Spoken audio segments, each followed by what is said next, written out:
Kimi, makulay ang umaga, makulay ang buhay, makulay ang bike, ang puso, makulay din ba? Say mo, Paulo. I've seen a lot of change, been through a lot of pain. Some things are not the same as they were a year ago, but all will be okay. I move on each and every day. The past. Lahat nga ay nakakapansin sa dalaga at multimedia idol na si Kim Chiu nang sinasabi ay makulay ang umaga, makulay ang buhay, makulay ang bike, kung saan favorite color niya, pink, at makulay ang puso. Dahil nga ba kay Paulo Abilino? Namataan na naman kasi na magkasamang nagbabike ang Magsing Irog kasama ang ilan nilang mga kaibigan. Kitang-kita kasi sa mga kumalat na mga larawan at video kung gaano ka-fresh, ka-blooming, at kasaya ng dalaga habang nagbabike. Siyempre, ikaw ba naman nakasama ang iyong papi ay hindi ka magiging masaya? Palagi pang nakangiti ang dalaga na tila so happy sa kompanyon ng kanyang nobyo.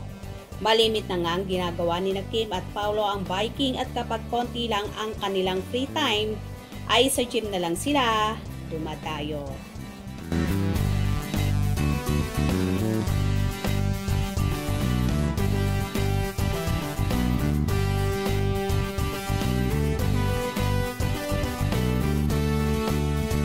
Hindi man malimit mag-video ang dalawa na magkasama sa kanilang mga ginagawa.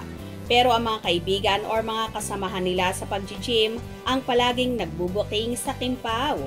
I-deny man ng Chupao ang kanilang relasyon, pero mas marami pa rin ang naniniwala na may namamagitan na sa dalawa na ayaw palang nilang ibunyag sa publiko.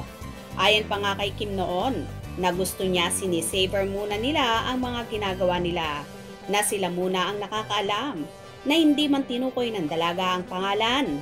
Pero marami ang nagsasabi ni si Paulo nga daw ito, kung saan panay na panay din ang pagbubuking ng mga co-host ni Chinita Princess sa Showtime, kung saan palagi siyang bunot na bunot pagdating sa ligawan portion at sa love life. Purong ngiti at halakhak lang naman ang sagot ng actress kapag niloloko siya na mga kasamahan at hindi talaga mapaamin ang dalaga. Well, abang-abang tayo dahil for sure, aamin din ang Kimpao.